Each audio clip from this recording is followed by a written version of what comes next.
Le 28 janvier 1978, après des jours et des nuits d'enquête suite à une série de meurtres atroces, la police se met en planque devant un appartement banal de Sacramento. Après quelques heures d'attente, un homme finit par sortir. Il est taché de sang de la tête aux pieds. Il est tout de suite interpellé et décline son nom. Il s'agit de Richard Chase. À ce moment précis, la police venait de mettre la main sur un des tueurs en série les plus sanguinaires des États-Unis. Bonjour à toi, âme innocente, je suis Azazel, l'archange des ténèbres. Je suis venu dans ton monde pour sonder le plus sombre de l'âme humaine. Aujourd'hui, je vais donc te raconter l'histoire terrible de Richard Chase, surnommé le vampire de Sacramento. Mais avant que je ne débute ce récit, suis ton destin et abonne-toi à cette chaîne. L'heure est maintenant venue de plonger avec moi dans les abîmes.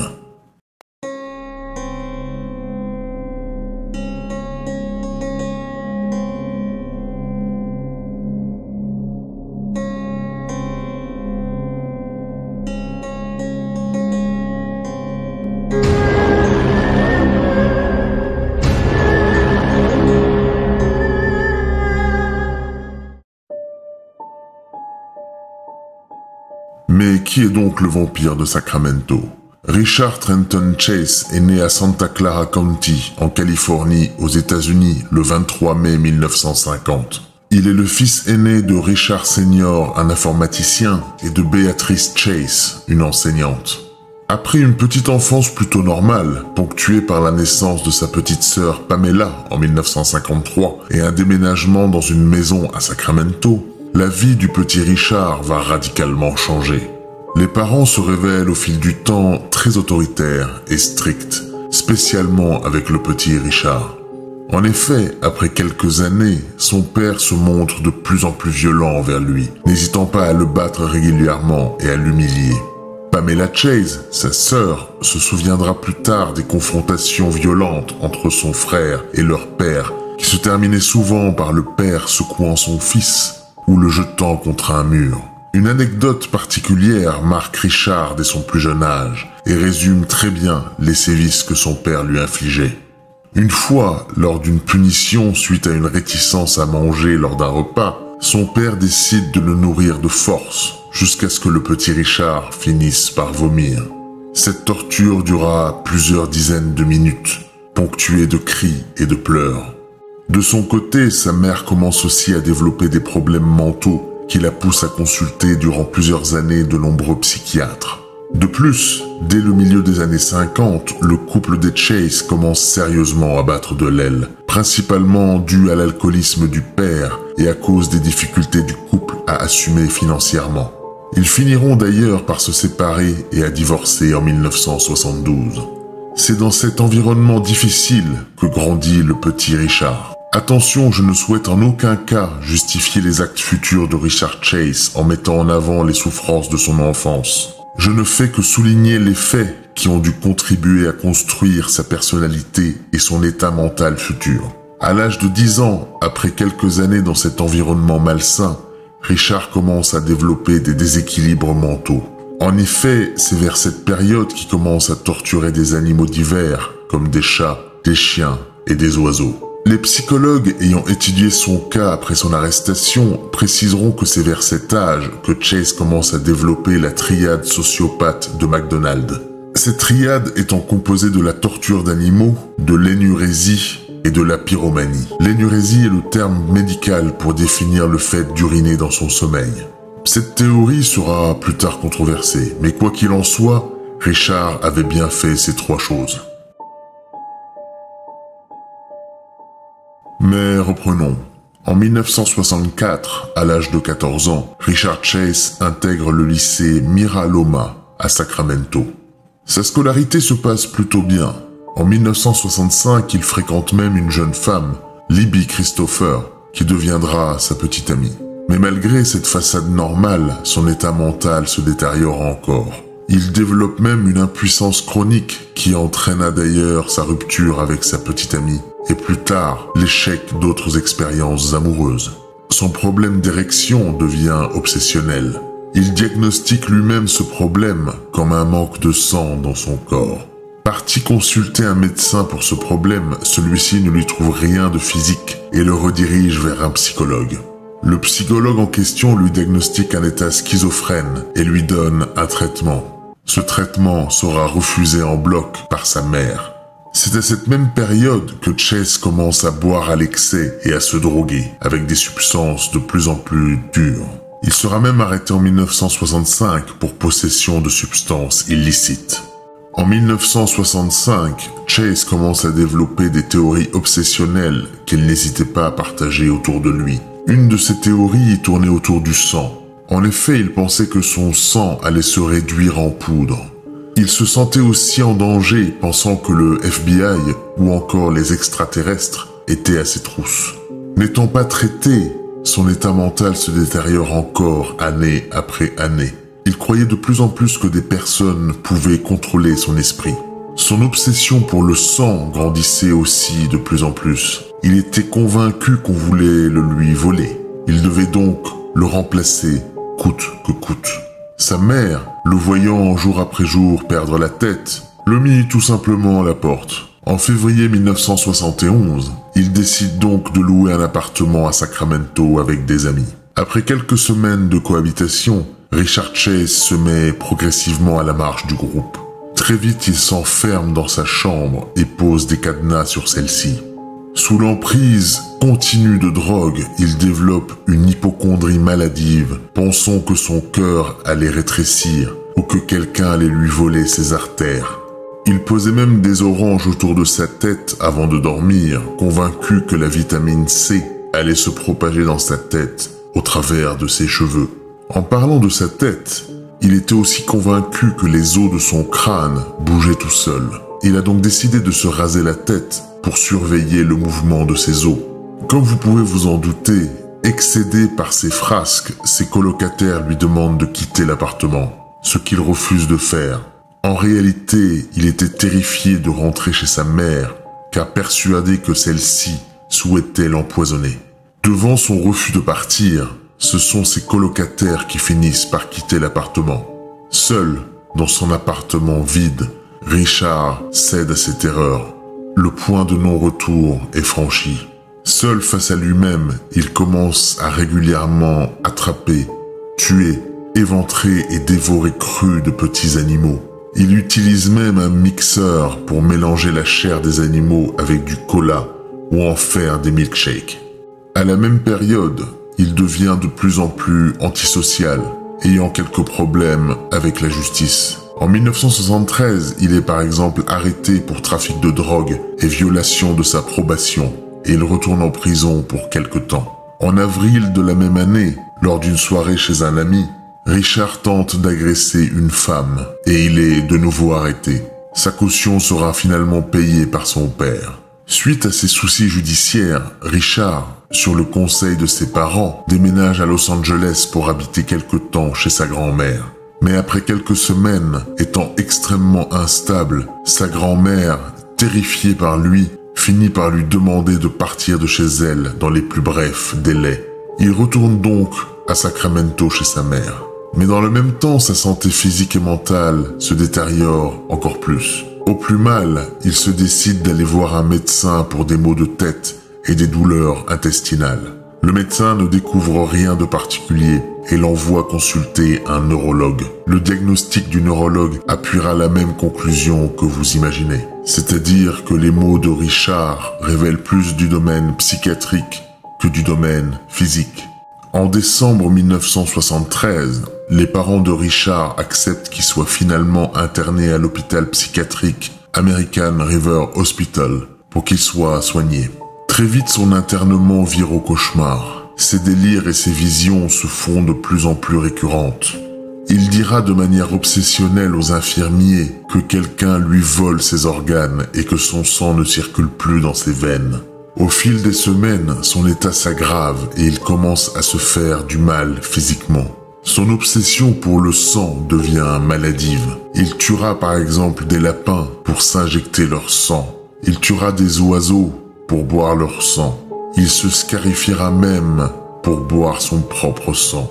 L'équipe médicale va au fur et à mesure du temps constater, désemparer ses actes en trouvant des carcasses d'animaux sous sa fenêtre. Il gagnera même le surnom de Dracula auprès des infirmiers. Durant cette période, le diagnostic des médecins se confirmera aussi. Richard Chase est schizophrène paranoïaque. Malgré cela, les médecins lui donnent un traitement, mais décident quand même de le relâcher. Ils considèrent à ce moment que Chase ne représente aucun danger pour lui-même ou pour la société. Richard retourne donc chez lui, suivant plus ou moins correctement son traitement, avant de se sevrer totalement quelques semaines après. Plus tard, en 1976, étant convaincu d'être la réincarnation du frère de Jesse James, il est de nouveau interné à l'hôpital psychiatrique Beverly Manor pour des délires schizophréniques et somatiques. Mais il ressort encore quelques semaines plus tard. Cette même année, il fera de nombreuses visites à l'hôpital psychiatrique pour des crises de plus en plus violentes, devenant même parfois agressif avec ses propres parents. Plus tard, cette année-là, son père décide de lui rendre visite et le retrouve au sol totalement inconscient. Richard s'était injecté du sang de lapin et avait fait un choc septique violent. Suite à cet événement, il est de nouveau hospitalisé à l'American River Hospital.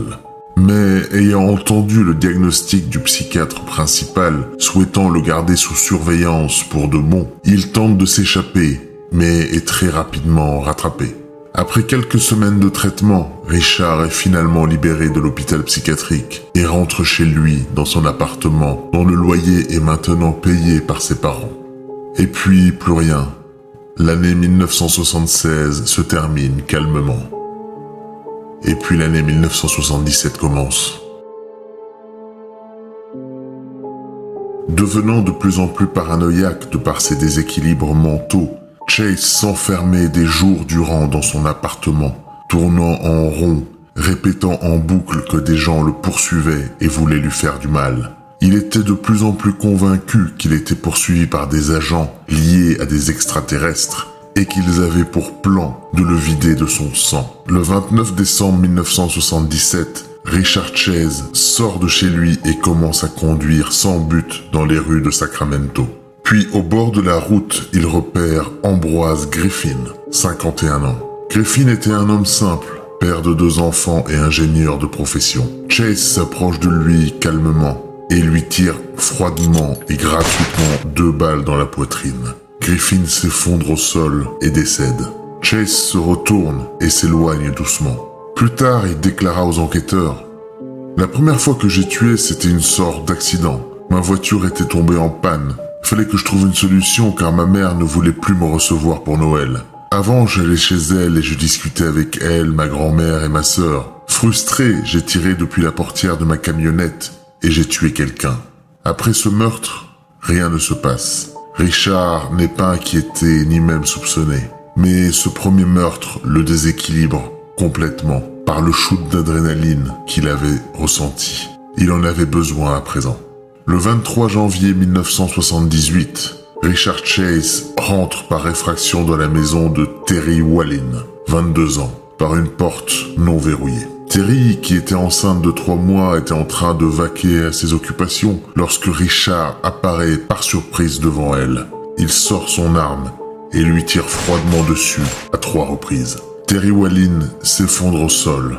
Richard se tient devant elle un moment et l'observe sans bouger. Et puis, il s'approche et commence à abuser du corps sans vie de la jeune femme avant de la poignarder et de la mutiler. Il va l'éventrer, puis coupe ses organes et les place autour d'elle. Il va ensuite récupérer un pot de yaourt vide, puis le remplit du sang de la jeune femme avant de le boire. Puis, dans un état second, Richard Chase va à l'extérieur de la maison, puis récupère des excréments de chien avant de les mettre dans la bouche de sa victime. Après avoir fini ses atrocités, Richard Chase quitte la maison calmement pour rentrer chez lui. Plus tard, David, 24 ans, découvrira le corps de sa femme Terry en rentrant du travail. En étudiant la scène de crime, la police découvrira des traces de sang en cercle. Ces traces étaient la marque que le pot de yaourt avait tracée sur le sol. Totalement imprévisible, Richard continue son trajet macabre dans les rues de Sacramento. Le 26 janvier, Richard Chase achète 2 chiots à un de ses voisins, puis rentre chez lui. À son arrivée, il sort son arme et abat les chiens et boit leur sang. Le lendemain, le 27 janvier 1978, soit 4 jours seulement après le meurtre de Terry Wallin, Richard Chase passe devant la maison d'Evelyn Miroth, 38 ans, et Daniel Meredith, 52 ans. Ce jour-là, une voisine d'Evelyn Miroth avait invité son fils Jason à faire du traîneau avec sa famille. Evelyn Miroth, craignant que les bottes de Jason, son fils, ne soient pas assez chaudes, demande à son compagnon, Daniel Meredith, d'emmener Jason au mall le plus proche pour acheter des bottes plus adaptées. Durant l'absence de Daniel et Jason, Richard Chase rentre dans la maison sans faire de bruit et surprend Evelyn en train de vaquer à ses occupations. Richard s'approche d'elle, sort son arme et l'abat froidement. Le neveu d'Evelyn, David Ferreira, âgé de seulement 22 mois, sursaute suite à la détonation et commence à pleurer. Richard se dirige alors calmement et froidement vers l'enfant et l'abat. Au même moment, Chase entend qu'une voiture se gare dans l'allée de la maison. Daniel et Jason étaient de retour de leur séance de shopping. Dès leur entrée dans la maison, Richard Chase se présente devant eux et les abat froidement avec son arme. Il retourne auprès du corps d'Evelyn et commence à la poignarder et à mutiler son corps. Et comme pour Terry Wallin, Richard Chase abuse du corps d'Evelyn avant de l'éventrer et de couper ses organes, et d'en consommer certains sur place, crus. Pendant que Richard perpétrait ces atrocités, il entend quelqu'un frapper à la porte de la maison et entrer.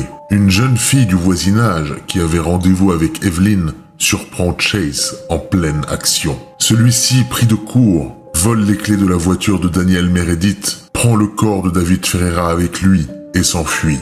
La jeune fille, terrorisée, rentre chez elle en courant pour prévenir ses parents qui finissent par appeler la police. Au même moment, Chase rentre chez lui avec le corps du petit David Ferreira. Il l'emmène dans sa salle de bain, le décapite, boit son sang et consomme une partie de son cerveau cru. Il se débarrassera du corps démembré du petit David dans une petite boîte près d'une église. Oui, âme innocente, nous venons de franchir un cap dans l'horreur. Suite à ces derniers meurtres, la police se rend au plus vite sur les lieux du crime. Le périmètre est bouclé et les enquêteurs scrutent chaque centimètre de la scène. Très vite, ils découvrent des empreintes digitales ainsi que des traces de chaussures. Le 28 janvier, la police scientifique communique aux enquêteurs les résultats des analyses. 2 éléments ressortent clairement. Les empreintes digitales sont identiques à celles retrouvées chez Terry Wallin quelques jours plus tôt. Mais surtout, les empreintes digitales permettent de faire ressortir un nom, celui de Richard Chase. En effet, celui-ci avait été fiché suite à ses arrestations passées. Sans perdre une seconde, la police identifie son lieu de résidence et se précipite chez lui. Dans un premier temps, n'ayant pas encore de mandat officiel, ils se contentent de frapper à sa porte. Mais aucune réponse. Ils décident donc de se mettre en planque en attendant que celui-ci sorte de l'appartement. Au bout de quelques heures, la porte s'ouvre et Richard Chase sort de son appartement, tenant sous son bras une petite boîte blanche. La police se jette alors sur lui et finissent par le maîtriser non sans mal. Tout de suite, ils voient que la parka de Chase ainsi que ses chaussures sont recouvertes de gouttes de sang. Ils ouvrent la boîte et trouvent des papiers tachés de sang, ainsi que le revolver ayant servi à ses crimes. Mais aussi et surtout, ils trouvent le portefeuille de Daniel Meredith. Lorsque le mandat officiel arrive, les enquêteurs pénètrent donc dans l'appartement de Richard Chase et se retrouvent face à une vision d'horreur. L'appartement est taché de sang du sol au plafond. Ils trouvent des ustensiles de cuisine imbibés de sang coagulé.